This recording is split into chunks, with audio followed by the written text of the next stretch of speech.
नहीं, लड़कियों की जान बहुत सख्त होती है। उनके लिए व्रत नहीं रखने पड़ते। दादी ने रोज से कहा। मेरी आंखों में आंसू छलछला आए। बस पापा ने मुझे गोद में उठा लिया। परिया भी कहीं रोती हैं। मैं तुम दोनों बहनों के लिए व्रत रखूंगा।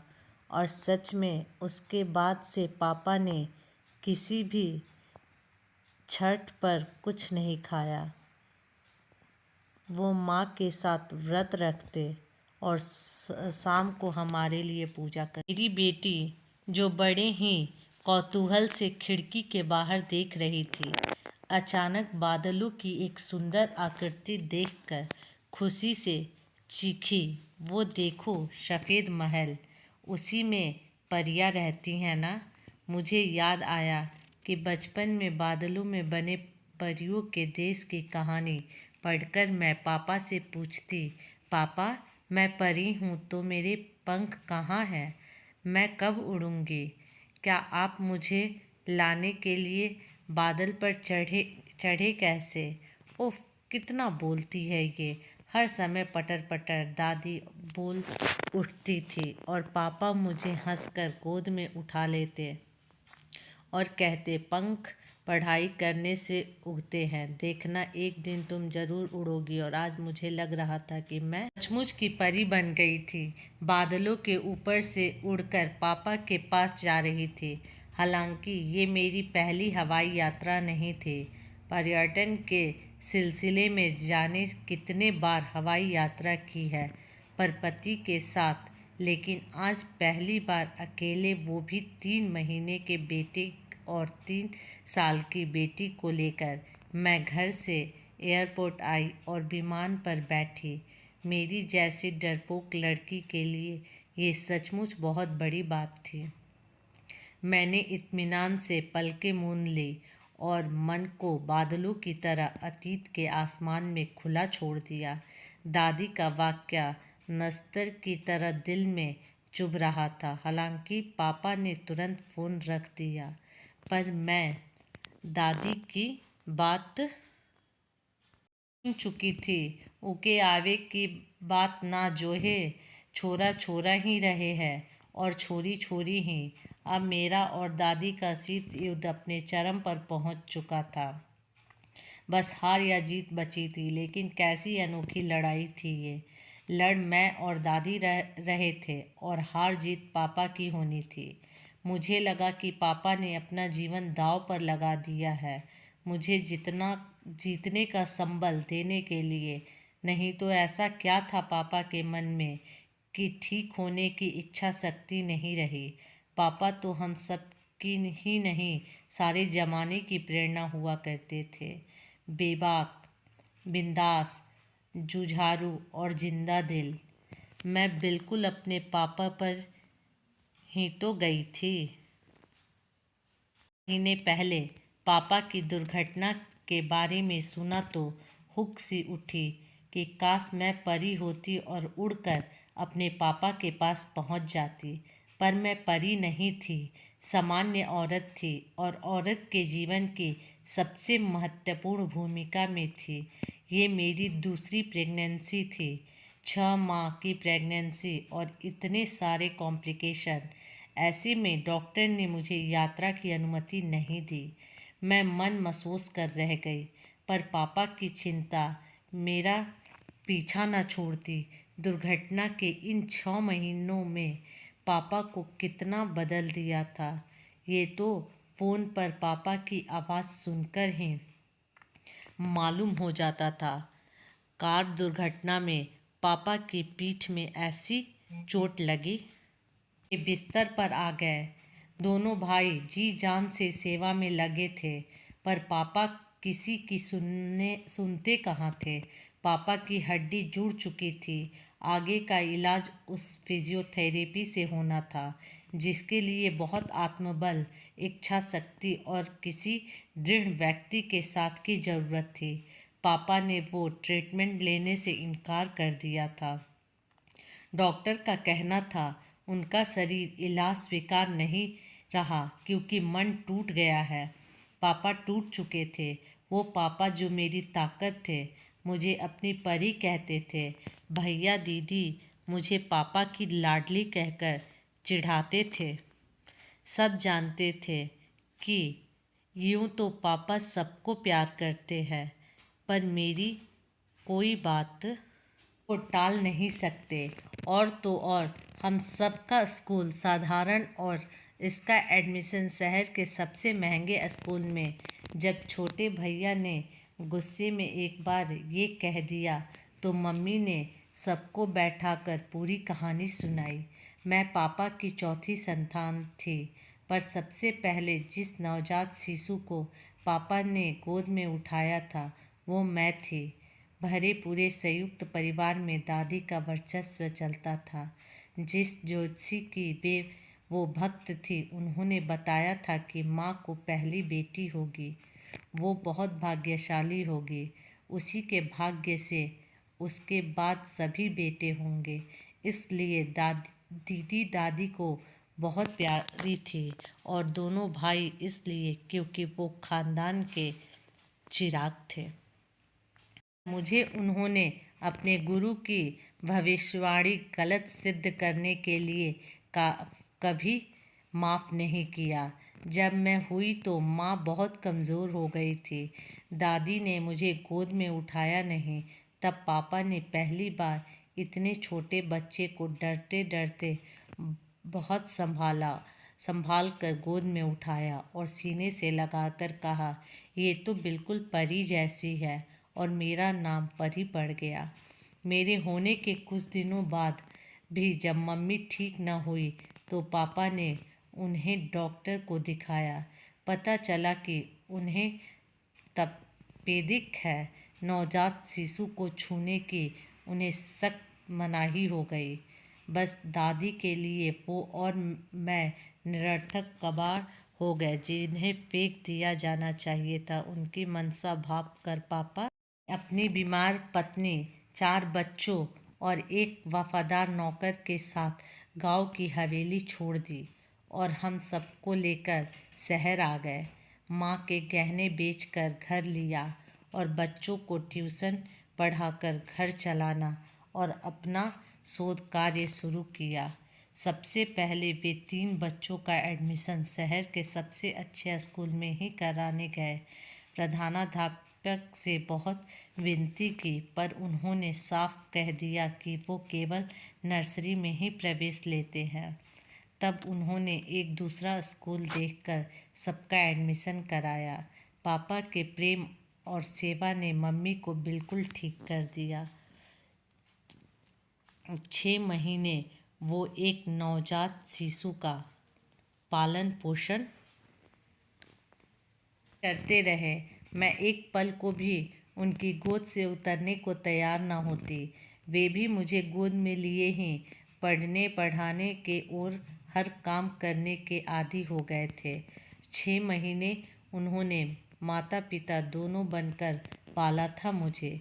वे मुझे घंटों बोतल से दूध पिलाते और गर्मी देने के लिए अपने सीने पर लिटाकर जगाते रहते, पर मेरी आंखों में आंसू ना आने देते। डॉक्टर की अनुमति मिलते ही माँ ने मुझे गोद में लेना चाहा, पर मैंने उनकी गोद में जाने से इनकार कर दिया। मम्मी को लगता था कि अब पापा को थोड़ा आराम मिलना चाहिए, पर उन्होंने मुझे पापा से छुड़ाने की जितनी कोशिश की, मैं पापा से उतनी ही लिपटती गई। पापा ने भी मुझे खुद से अलग करने की कोशिश छोड़ दी।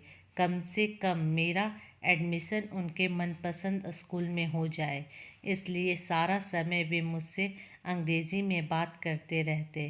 कहकर माँ हंस पड़ी थी और मैं पापा का प्रतिबिंब बनने लगी। जन्मदिन पर कुछ अलग सी ड्रेस लेनी हो या किसी साथी के घर देखा कोई खिलौना, पापा मेरे एक बार कहने पर तुरंत उंगली पकड़कर चल देते। दादी व्रत त्यौहार पर आती रहती थी। वे मुझे दिन रात पढ़ते देखती तो कुटिल स्वर में माँ से बोलती, इसे कुछ काम काज भी सिखाओ, वही काम आवे। छोरियों के ज़्यादा पड़ गई तो छोरा ना मिलेगा कभी। कहती कि कौन सा दहेज बच जावेगा पढ़ा लिखा कर। मैं गुस्साने लगती तो पापा मुझे इशारे से रोक देते। बाद में कहते, मैं उस दिन का इंतज़ार करूँगा जब मेरी परिया खुद अपनी योग्यता से अपनी दादी को गलत साबित करेंगे। उस दिन हम दोनों मिलकर दादी को जवाब देंगे। और मैं उस दिन के इंतज़ार में एक नए जुनून के साथ पढ़ाई में मग्न हो जाती। एक बार हर छठ के व्रत में मैंने कौतूहलवश मम्मी से पूछा, तुम कुछ खा क्यों नहीं रही? मम्मी कुछ जवाब देती इससे पहले ही दादी बोल उठी, तेरे भाइयों की लंबी उम्र के लिए। लंबी उम्र के लिए नहीं, मैंने मासूमियत से पूछा।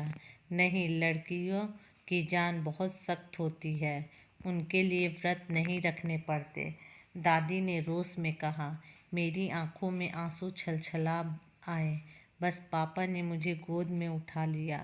परिया भी कहीं रोती हैं, मैं तुम दोनों बहनों के लिए व्रत रखूँगा। और सच में उसके बाद से पापा ने किसी हर छठ पर कुछ नहीं खाया। वो माँ के साथ व्रत रखते और शाम को हमारे लिए पूजा करते। 20वां साल लगते ही दीदी का हाथ पापा के एक सुलझे हुए समृद्ध दोस्त ने अपने डॉक्टर बेटे के लिए मांगा। दीदी का घरेलू स्वभाव और खुशी देखते हुए पापा ने हाँ कर दी।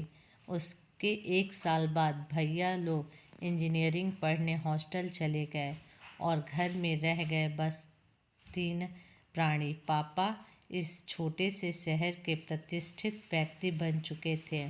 लोग उन्हें अपनी मेहनत के बल पर ट्यूटर से सीढ़ियाँ चढ़ते चढ़ते विश्वविद्यालय के अर्थशास्त्र विभाग के विभाग अध्यक्ष बनाने वाले कर्मठ व्यक्ति के रूप में जानने लगे थे।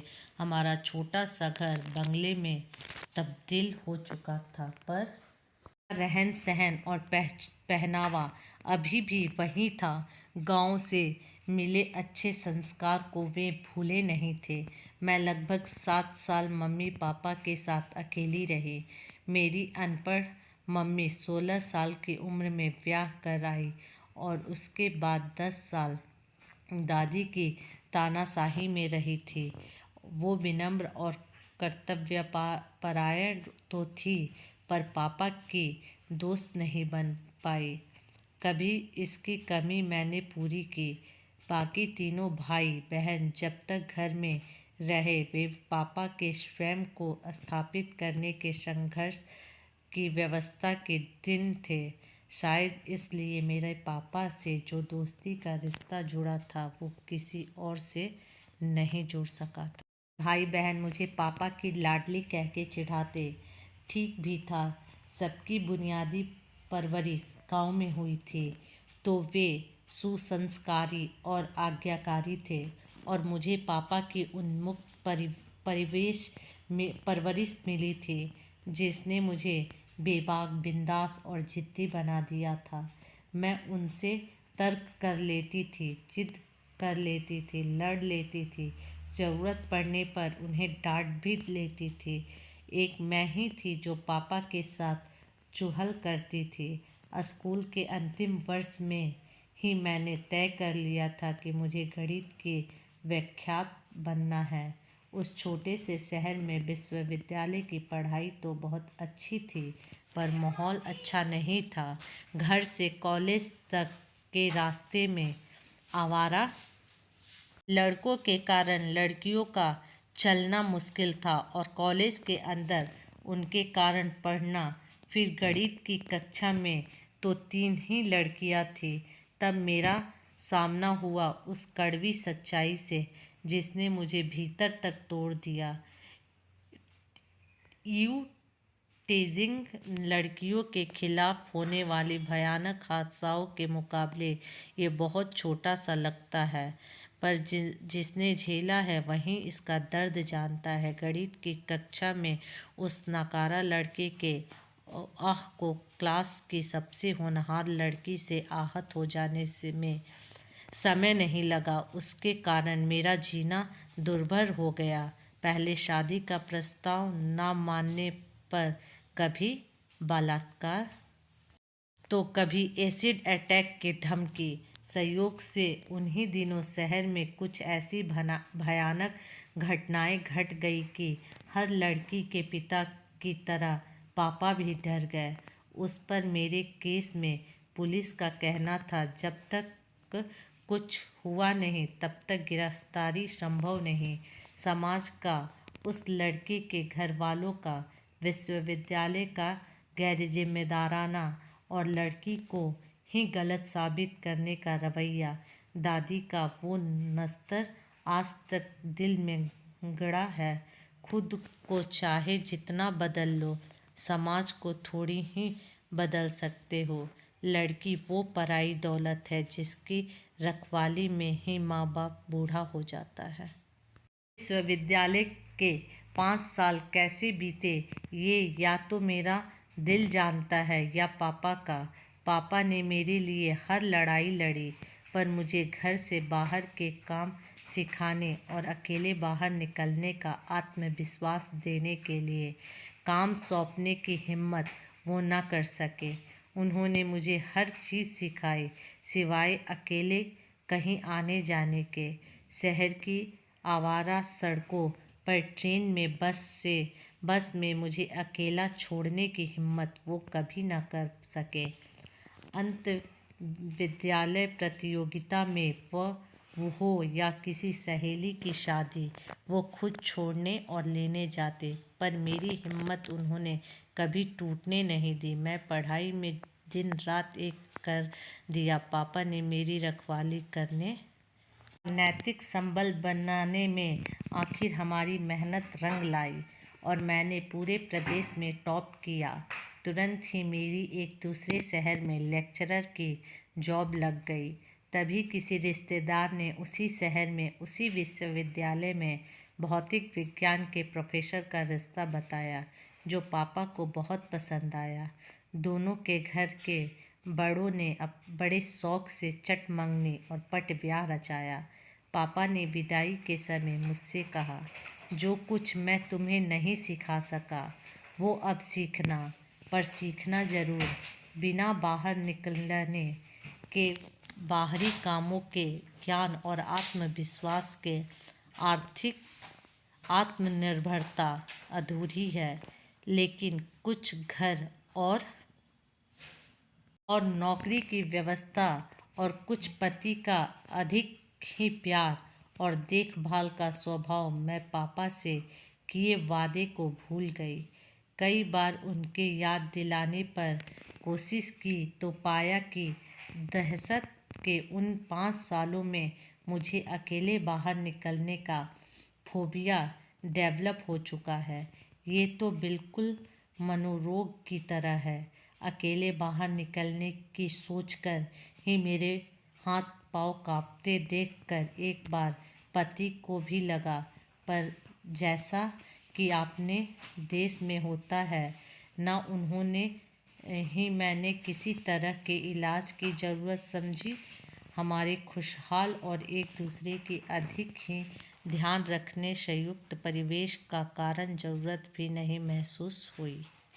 अक्सर समझाते, चुहल करके, चिढ़ाकर भी अकेले मायके आने के लिए मोटिवेट करते। एक बार तो बोले, तुझसे तो भली तेरी दीदी है, जो अकेली अपनी सारी खुशियाँ पूरी करने की शॉपिंग करती है और दूसरे शहर से ट्रेन से और कभी कैब करके भी मुझसे मिलने आ जाती है। हर महीने कर जाती है वो। और एक तू है जो महीनों लगा देती है पापा से मिलने आने में, क्योंकि तू दूसरों पर निर्भर है। वो जानते थे कि ये तुलना मेरे मर्म पर चोट करेगी और मैं आ जाऊंगी। ऐसा हुआ भी, पर फिर निकलने वाले दिनों मुझे चक्कर आने लगे। फ़्लाइट बुकिंग कैंसिल करनी पड़ी। चेकअप हुआ तो पता चला मैं प्रेग्नेंट थी। मेरी दूसरी प्रेगनेंसी का चौथा महीना था और देवरानी की पहली प्रेगनेंसी का पहला। मुझे और मेरे पति को 2 साल के लिए विदेश जाने का मौका मिला। ये एक प्रकार का शोध था। पति को तुरंत जाना था, पर मैं 1 साल बाद तक कोई भी समय चुन सकती थी। डॉक्टर ने मुझे इतने लंबे सफ़र की अनुमति नहीं दी, तो तय हुआ कि वे डिलीवरी के बाद जैसे ही मैं सफ़र करने लायक हो जाऊंगी, मुझे लेने आएंगे। लेकिन मेरा शोध देर से शुरू होने से मुझे देर तक वहाँ रुकना भी होगा। इस बीच उन्हें छुट्टी लेकर वहाँ रुकना होगा। अतिरिक्त दिनों के वीज़ा में भी झंझट आएगी। अगर मुझे लेने के लिए छुट्टी या आगे रहने के लिए वीज़ा मैनेज नहीं हुआ तो मैं ये शोध छोड़ने की सोचने लगी। इतना तो तय था कि अकेले वहाँ जाना और इनके लौटने के बाद अकेले रहना तो संभव ही नहीं। ये प्रॉब्लम पापा के कान में पड़ी तो वो बहुत गुस्साए। कहने लगे, ये शोध है और इसमें चुना जाना तुम लोगों की मेहनत और प्रतिभा का फल है। कितनी प्रोन्नति जुड़ी है इसके साथ। ऐसे में अकेले जाने और रहने की बचकानी चिंताओं में इस स्वर्णिम अवसर को गंवाना कतई ठीक नहीं है। तभी पापा के एक्सीडेंट की खबर मिली। देवर का देवरानी के साथ रहना ज़रूरी था, पर इस बार कोई फोबिया मुझे अकेले उनसे मिलने जाने से रोक नहीं सकता था। पर डॉक्टर की सख्त मनाही के आगे सब लाचार थे। डेस्टिनेशन पर पहुंचने के अनाउंसमेंट की आवाज़ से मैं वर्तमान में वापस आई। इतनी सहजता से 2 छोटे बच्चों और सामान को लेकर मैं एयरपोर्ट से कैब लेकर घर पहुंची कि मुझे खुद पर भी आश्चर्य हो आया। घर पहुंचते ही पापा से लिपट गई। मम्मी, भैया, भाभियाँ बच्चों को संभालकर चाय नाश्ता के लिए पूछते ही रहे, पर मैं तो पापा से लड़ने में इतनी व्यस्त थी कि किसी की बात सुनने को तैयार ही नहीं थी। आखिर पापा हाथ जोड़कर अपने पुराने अंदाज में मुस्कुराए। अच्छा मेरी माँ, तू जीती, मैं हारा। तू बस हाथ मुंह धोकर कुछ खा ले और बच्चों को फीड करा दे। और यहाँ ये जो फिजियोथेरेपी आता है ना, बड़ा नालायक है। तू ऐसा कर कि यहाँ के सभी मैं सब समझा गई। पापा, मैं सब कर दूँगी। फिर तो आप मेरी बात मानेंगे? बिल्कुल, अब से जैसा तू कहेगी वैसा ही करूँगा। मैंने जीत की खुशी में पापा को ताली दी और उठ खड़ी हुई। भतीजी की स्कूटी उठाई और नेट से सर्च किए शहर के फिजियोथेरेपी से मिलने निकल पड़ी। मुझे पता था कि उनसे बात करके, उनका सेटअप देखकर, पर्सनली मिलकर उनकी प्रतिभा, क्षमता और संवेदनशील को समझाना है। इस काम में मैं एक्सपर्ट थी। शहर के लगभग सभी थेरेपिस्ट से मिलने के बाद जो मुझे सबसे अच्छा लगा वो घर जाकर काम नहीं करता था। उसका अपना वेल सेटल क्लिनिक था। सभी मशीनें आधुनिक और बहुत अच्छी हालत में थी। मैंने तय कर लिया, 1 महीने पापा को एम्बुलेंस से यहाँ ले आऊँगी। थेरेपी, रिलायब एम्बुलेंस आदि सब सेटल और बुक करके मैं बेटे को फिट कराने के अगले टाइम यानी 3 घंटे से पहले लौट भी आई। एम्बुलेंस क्यों, अपनी कार में जाऊंगा। पापा ने नाक भी सिकोड़ा। ठीक है, मैं कल से। भैया की बात बीच में काट कर पापा गुस्साए, पर छुट्टियाँ बची भी है तेरे पास, ये क्यों नहीं ले सकती? ड्राइविंग लाइसेंस तो लाई है ना? कहते हुए वे मेरी ओर मुखातिब हुए। पापा, लाई तो हूँ। मेरी आगे कोई बहस करने की हिम्मत ना हुई। इतनी स्ट्रॉन्ग विल पावर के इंसान को ठीक होने में 2 हफ्ते से ज़्यादा नहीं लगेगा। पहले ही दिन थेरेपिस्ट बोला तो मैं खुशी से उछल पड़ी।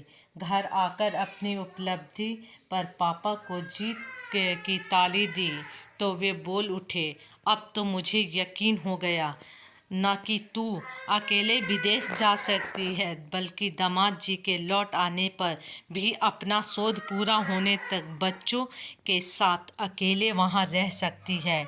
किसी दिक्कत के आने पर अकेले मैनेज कर सकती है। मुझे झटका सा लगा।